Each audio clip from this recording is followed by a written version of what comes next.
है आप सभी का। मैं हूं आपके साथ गीतू चौहान और आप देख रहे हैं इंडिया डेली। इस पेशकश की शुरुआत करते हैं। पाकिस्तान को एक और महंगाई मार रही है तो कर्ज डुबा रहा है, वहीं दूसरी तरफ टीटीपी के हमले उसकी बची कुचे अमन को भी आग लगाए हुए हैं। पाकिस्तान के लिए यह समय किसी चुनौती से कम नहीं है, क्योंकि आईएमएफ, टीटीपी अलग अलग तरीके से पाकिस्तान की नाक में दम किए हुए हैं। वहीं पाकिस्तान की जनता जहां कंगाली के हाल से बेहाल है, तो उसके सामने 2 वक्त की रोटी का संकट भी है और टीटीपी की दहशत अलग। कुल मिलाकर पाकिस्तान के लिए आने वाला वक्त बेहद मुश्किल है और पाकिस्तान की मदद करने के लिए कोई भी तैयार नहीं है।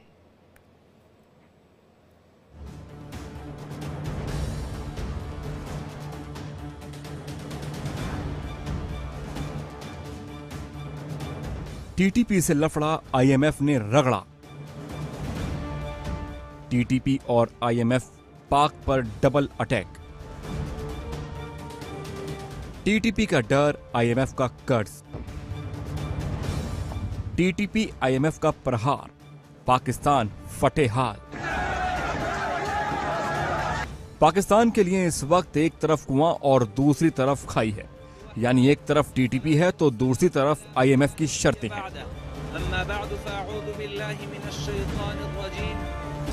कंगाली, भुखमरी, डर, दहशत ये पाकिस्तान की निशानी बन गई है। एक तरफ टीटीपी पाकिस्तान को लगातार बेमौत मार रहा है तो दूसरी ओर पाकिस्तान की आवाम के लिए आईएमएफ की शर्तें उसके गले की फांस बन गई हैं। पाकिस्तान में हालात विस्फोटक हो चुके हैं। जनता समझ नहीं पा रही है कि वो इन हालातों में क्या करे। 2 वक्त की रोटी के लिए पाकिस्तान में जंग चल रही है तो दूसरी ओर आईएमएफ की शर्तों ने अमीर और गरीब के बीच खाई चौड़ी कर दी है। महंगाई और नकदी संकट से जूझ रहे पाकिस्तान से आए दिन बुरी खबरें सामने आती रहती हैं।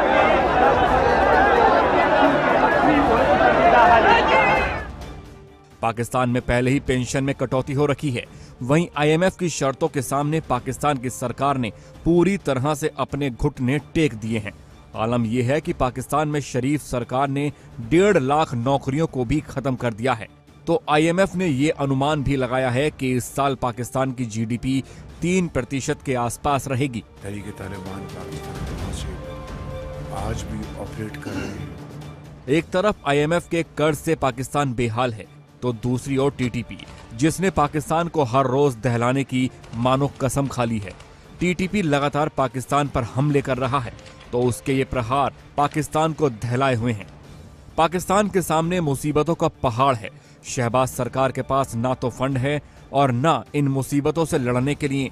वहीं टीटीपी की दहशत ने पाकिस्तान को कांपने पर मजबूर कर रखा है। और वहाँ से हमारे यहाँ पर पाकिस्तान के अंदर बेगुनाह लोगों को शहीद कर रहे हैं। ये bureau report, India daily. Video बना रहे हैं हम, वीडियो। तो कुल मिलाकर ये समझा जाए कि टीटीपी और आईएमएफ दोनों ही पाकिस्तान को घेरते हुए दिख रहे हैं और इस पर चर्चा करने के लिए हमारे साथ खास मेहमान भी जुड़ चुके हैं। Retired major general Sanjay Meston ji हमारे साथ जुड़े हुए हैं और साथ ही रिटायर्ड कर्नल शिवदान सिंह जी भी हमारे साथ जुड़े हुए हैं। तो दोनों का स्वागत हम करना चाहेंगे। मेस्टन जी अभी हमारे साथ नहीं है, जल्द ही वो हमारे साथ जुड़ जाएंगे। शिवदान जी, आपका बहुत बहुत स्वागत है इंडिया डेली पर। और जिस तरह से लगातार चर्चा की जा रही है यहाँ पर कि कहीं ना कहीं ये परेशानी का सबब जो बना हुआ है पाकिस्तान के लिए, आईएमएफ की अगर रिपोर्ट आती है और उसमें एक तरह से उन्हें घोषित कर दिया गया है कि ये कंगालिया हालत में आ चुका है, वहीं दूसरी तरफ टीटीपी की अगर हम बात करते हैं तो वो कहीं ना कहीं मुसीबत बना हुआ है पाकिस्तान के लिए। फिलहाल आप किस तरह से देखते हैं? माफ कीजिए, मेस्टन जी हमारे साथ जुड़े हुए हैं। मेस्टन जी नहीं, रैंक लिया करिए, मेजर जनरल मेस्टन जी। ओके। आपका सवाल फिर से दोहराइए। जी सर, हम जानना चाहते हैं जिस तरह से पाकिस्तान इस वक्त जो कंडीशन में है, आप अगर देखा जाए तो वर्ल्ड बैंक ने उसे दिवालिया घोषित कर दिया एक तरह से, और यहाँ की जो जनता है भूखा मर रही है। वहीं टीटीपी की अगर बात करते हैं तो वो भी मुसीबत बना हुआ है पाकिस्तान के लिए। कल तक तालिबान ठीक है साथ था, लेकिन अब टीटीपी एक बहुत बड़ा मुसीबत के तौर पर पाकिस्तान के लिए देखा जा रहा है। खुद अब पाकिस्तान भी इससे पीछा छुड़ाना चाहता है, लेकिन एक तरह से चारों तरफ से घिरा हुआ है पाकिस्तान। बिल्कुल, पाकिस्तान आज की तौर पे कई फ्रंट पे लड़ाई कर रहा है। वो भारत के खिलाफ कई फ्रंट पे मोर्चा खोलने की कोशिश कर रहा था, लेकिन आज उसी के इर्द गिर्द ये सारे फ्रंट्स खुल गए हैं। पहली तो सबसे बड़ी चीज तो इसकी पॉलिटिकल इंस्टेबिलिटी। पीटीआई पार्टी का आपको पता ही है, इमरान खान को 14 साल, उसकी वाइफ को 7 साल, और जितने भी उनके वर्कर्स हैं उनको अरेस्ट करके है, तो वहां पर काफी पॉलिटिकल इंस्टेबिलिटी है। पर दो सबसे बड़ी चीज है, इकोनॉमिक इंस्टेबिलिटी जो अभी आपने बात उठाई है, और साथ में सिक्योरिटी इंस्टेबिलिटी। ना तो वो अपनी देश की सिक्योरिटी की रक्षा कर सकते हैं और ना अपने देश की इकोनॉमिक हालात को देख सकते हैं। देखिए, इंटरनेशनल मॉनेटरी फंड जब भी किसी देश को लोन देता है, पहली बात वो कुछ शर्तें होती हैं, जिसमें बेसिक शर्त ये होती है कि ये हालात, इकोनॉमिक गंभीर हालात किस लिहाज से हुए, उस पर चर्चा की जाती है।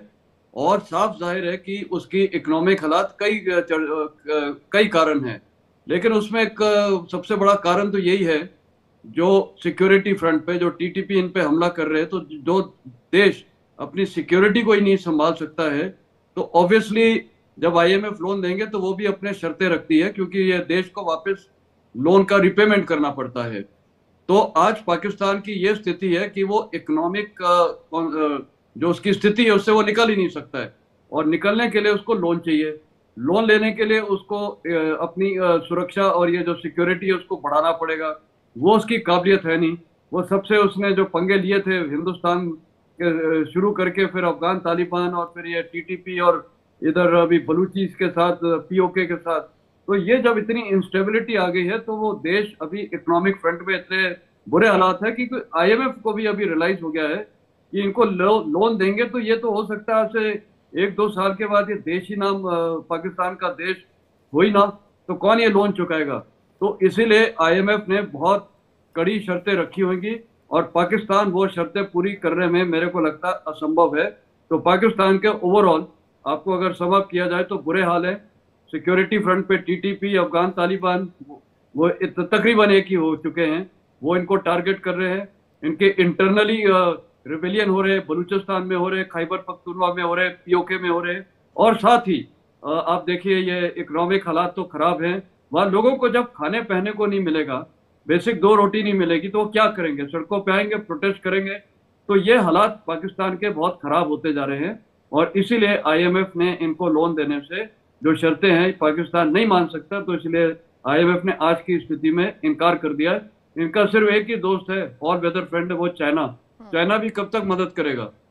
तो पाकिस्तान की आज वैल्यू ओवरऑल खत्म हो चुकी है, और ये देश के हालात ये लगते हैं कि ये टूटने वाला है, और वो आईएमएफ को भी यकीन हो गया है कि ये देश उनका लोन रिपे नहीं कर सकता है। जी बिल्कुल, हमारे साथ कर्नल शिवदान सिंह जी भी जुड़ गए हैं। शिवदान जी, आपका बहुत बहुत स्वागत है इंडिया डेली पर। सर, आपसे भी हम यही समझना चाहेंगे कि जिस तरह से हम देख रहे हैं कि अब पाकिस्तान की हालत दिवालिया हो चली है, वहां के लोग भूखे मर रहे हैं, और अब शायद पाकिस्तान को फंड भी नहीं मिलने वाला है। आईएमएफ ने क्लियर कर दिया है कि वो अपनी तरफ से कुछ मदद नहीं करेंगे। तो क्या कुछ हालात अब पाकिस्तान के लिए बनते हुए दिख रहे हैं? क्या रास्ते हैं उसके पास? देखिए, आपको याद होगा कल या परसों हमारे विदेश मंत्री एस जयशंकर ने बंबई में नानकी पालकी वाला के मेमोरियल लेक्चर में ये कहा है कि पाकिस्तान अपने आतंकवाद रूपी कैंसर से खुद ही पीड़ित है, और ये कैंसर उसको डसे जा रहा है, और वो दिन दूर नहीं है जब पाकिस्तान का ये कैंसर उसे बिल्कुल बर्बाद कर देगा और पाकिस्तान 3 से 4 हिस्सों में बंट जाएगा। ये कैंसर पाकिस्तान ने खुद इनवाइट किया है। आपको याद होगा, अमेरिका को रूसी सेनाओं को हराने के लिए एक शक्ति चाहिए थी, एक इस तरह का देश चाहिए था, जिसमें पाकिस्तान ने वॉलंटियर होकर के अपने आप को प्रस्तुत किया और अपने देश में आतंकवाद के लिए जगह जगह सेंटर खोले। जो जितने भी मदरसे हैं पाकिस्तान में, सब आतंकवाद के सेंटर बन गए, और इस प्रकार से वहां का यूथ बिल्कुल भी काम के किसी इंडस्ट्री में या किसी ऐसी एक्टिविटी में लगा जैसे कंस्ट्रक्शन हो देश की, वो सारा का सारा यूथ आतंकवाद के रास्तों पर चल पड़ा, जिसके द्वारा ये तालिबान, टीटीपी और तरह तरह के आतंकवादी जो हमारे जम्मू कश्मीर में आतंकवाद का कर रहे थे पहले, वो सब पाकिस्तान के द्वारा तैयार किए गए हैं। आप इमेजिन करो, एक देश में हर दूसरा नौजवान यदि आपको आतंकवादी टाइप का मिलेगा तो उस देश का क्या हालत होगा। अब वो क्लाइमैक्स हो चुका है। आईएमएफ ने काफी पहले पाकिस्तान को ग्रे लिस्ट में डाला था। इस पे एक प्रकार से वार्निंग दी थी कि अपने आप को इंप्रूव कर लीजिए, नहीं तो हम आपके साथ सख्ती बरतेंगे। और अब पाकिस्तान के साथ आईएमएफ ने भी सख्ती बरतनी शुरू कर दी है। चीन ने भी अपना हाथ शुरू खींचने की कोशिश कर रहा है, चीन भी, क्योंकि चीन की जो सीसी है, जो उनका जो आर्थिक गलियारा जो बनाने की कोशिश की है पाकिस्तान ने के अंदर, चीन ने, उसको भी सक्सेसफुल नहीं होने दे रहे हैं। बलूचिस्तान के जो वहां की बलूचिस्तान लिबरेशन आर्मी है, वो बार बार चीनी वर्करों पर हमले कर रही है। इस प्रकार से किसी भी देश के लिए पाकिस्तान एक विश्वासपूर्ण देश नहीं रहा है।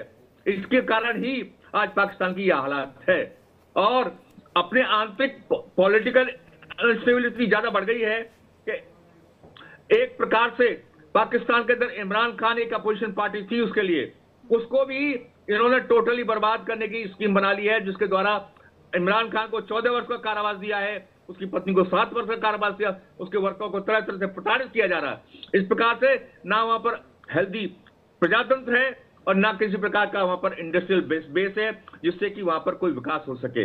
इसलिए पाकिस्तान का फ्यूचर बहुत अंधकार में है और मैं तो यही एक्सपेक्ट कर रहा हूं कि पाकिस्तान जल्दी ही उसका स्वतः ही विघटन हो जाएगा।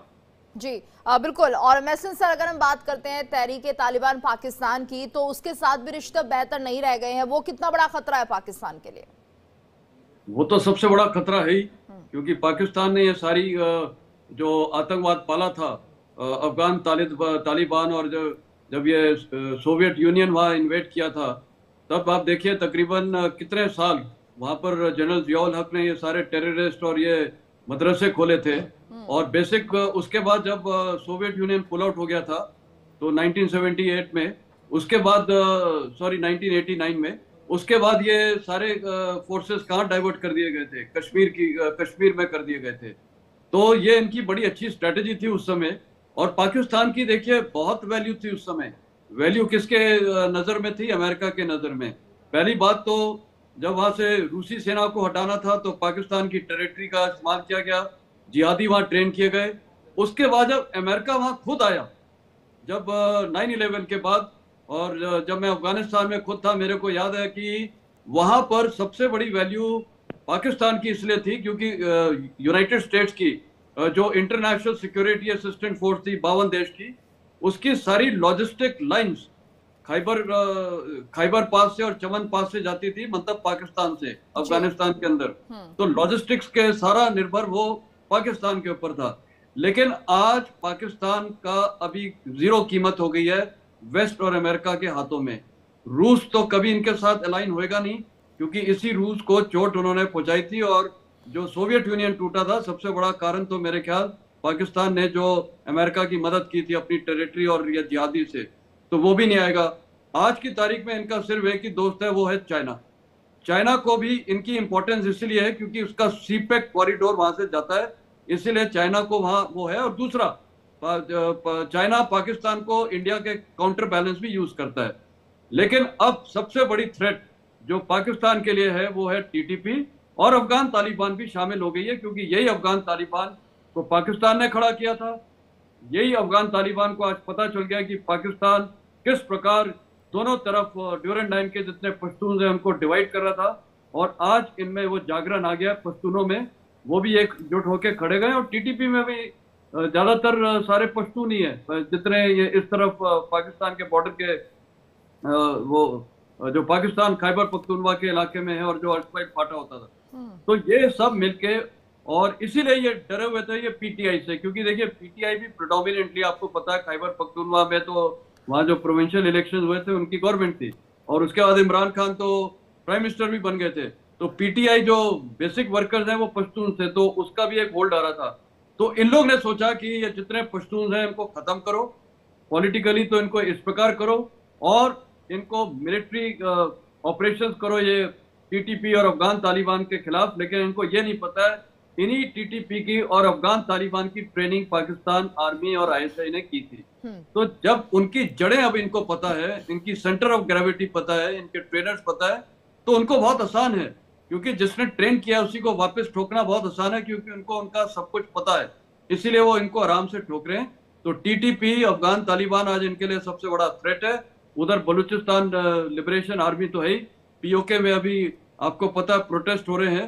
तो हर जगह पाकिस्तान में आग लग रही है। और फाइनली आप देखिएगा लास्ट आग किसको लगेगी, वहां की जनता को, वहां के अवाम को। पीओके में ऑलरेडी आपने देखा लोग खड़े हो रहे हैं।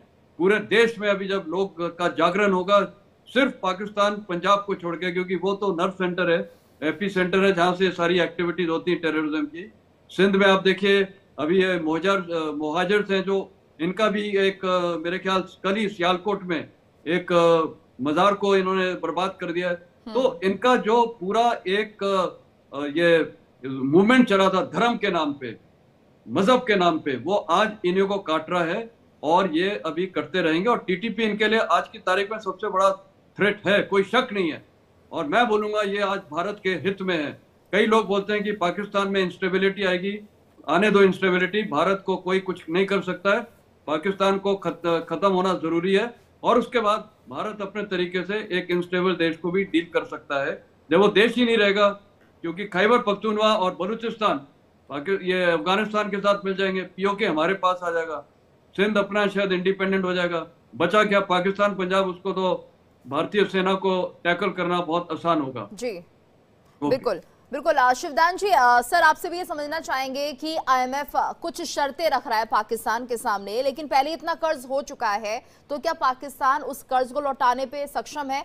क्योंकि हम देख रहे हैं लगातार जो उसकी जीडीपी है वो भी कम हो रही है, जो इकोनॉमिक कंडीशंस है वो लगातार गिर रही है, तो पाकिस्तान के पास कोई रास्ता बचा नहीं है। ऐसे में आईएमएफ अगर आगे फंड नहीं देता है, कितनी बड़ी मुश्किलें होंगी पाकिस्तान के लिए?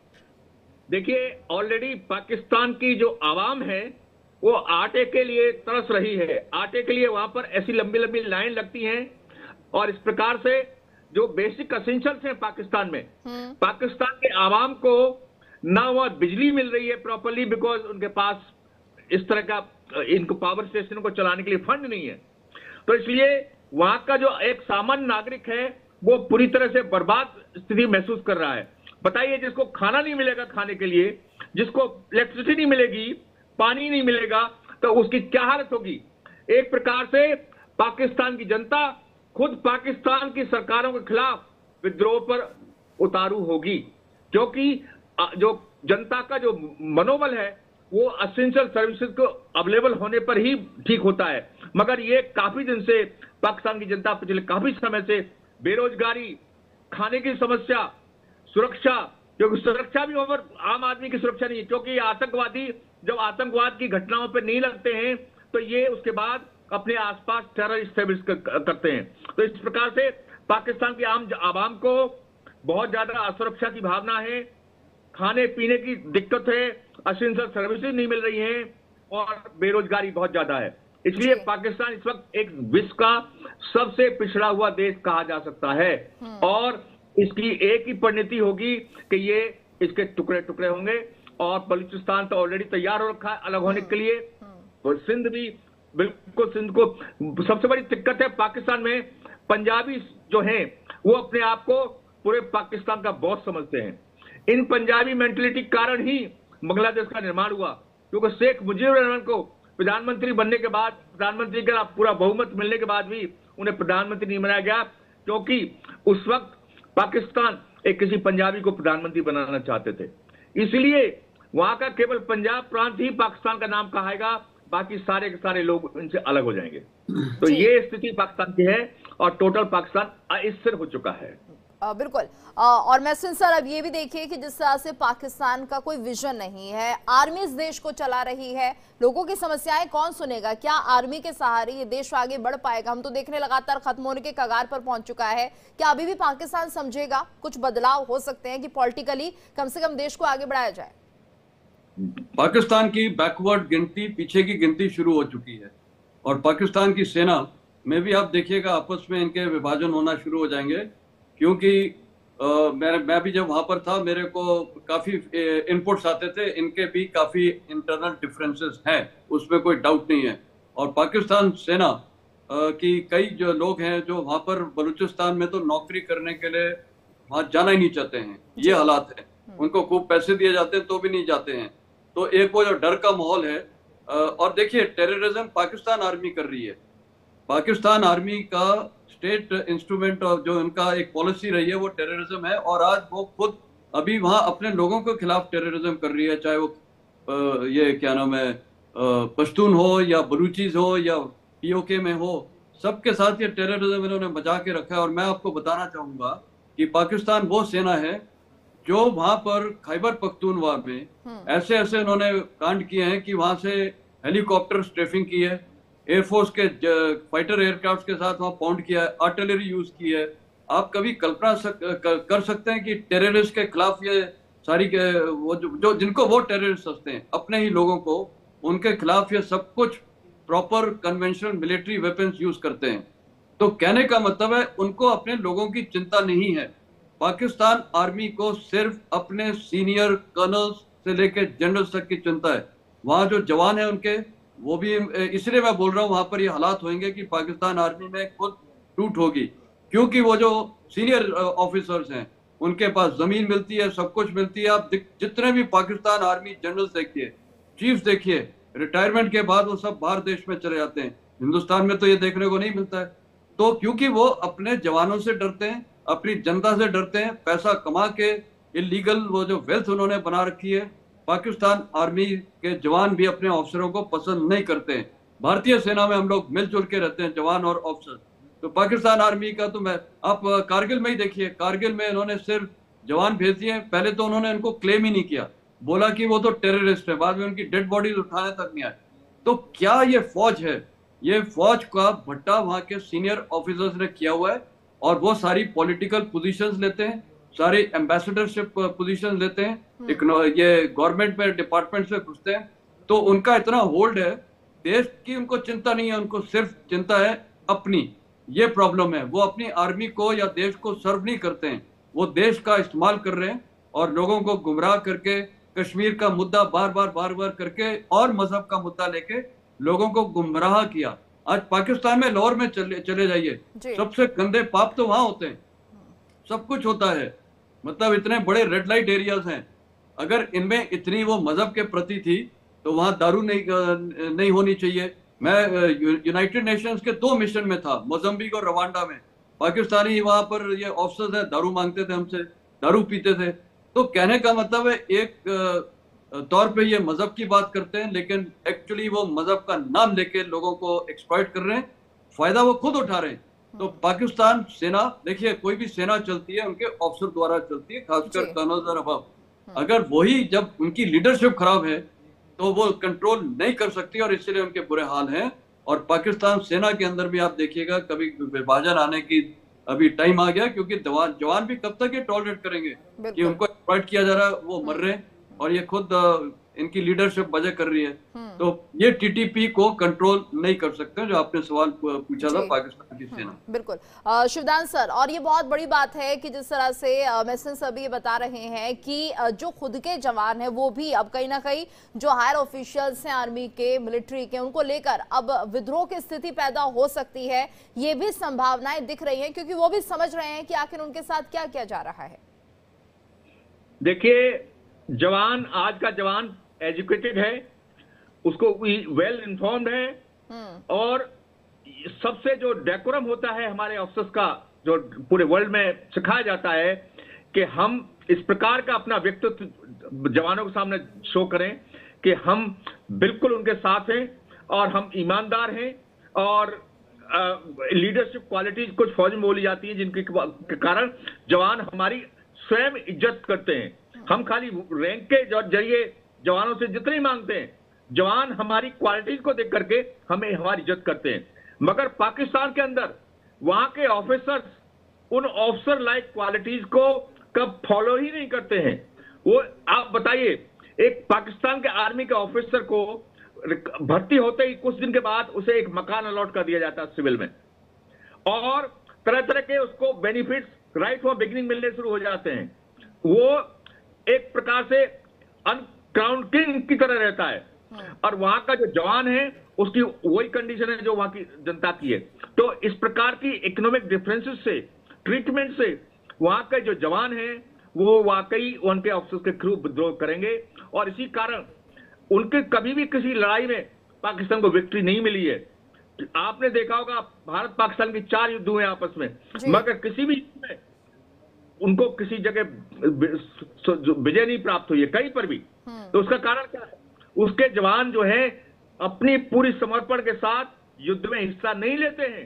वो खाली ठीक है, पाकिस्तान ने डिसाइड कर लिया, ऑर्डर दे दिया, चले गए। मगर इसी कारण से पाकिस्तान आज अपनी स्थान नहीं बना सका है। केवल छुटपुट आतंकवाद जैसे ऑपरेशन कर सकता है, जो उसने रूसी सेना के साथ किए थे, जो आसपास करता रहता है। बाकी और मेजर युद्ध वो नहीं लड़ सकता है। बिल्कुल, यानी कुल मिलाकर ये समझा जाए कि टीटीपी और आईएमएफ का डबल अटैक तो है ही, लेकिन एक तरह से पाकिस्तान अब टूटने के कगार पर है, उसका काउंटडाउन भी शुरू हो चुका है। धन्यवाद आप दोनों का इस पूरी चर्चा के लिए। और इसी के साथ इस खास पेशकश में इतना ही।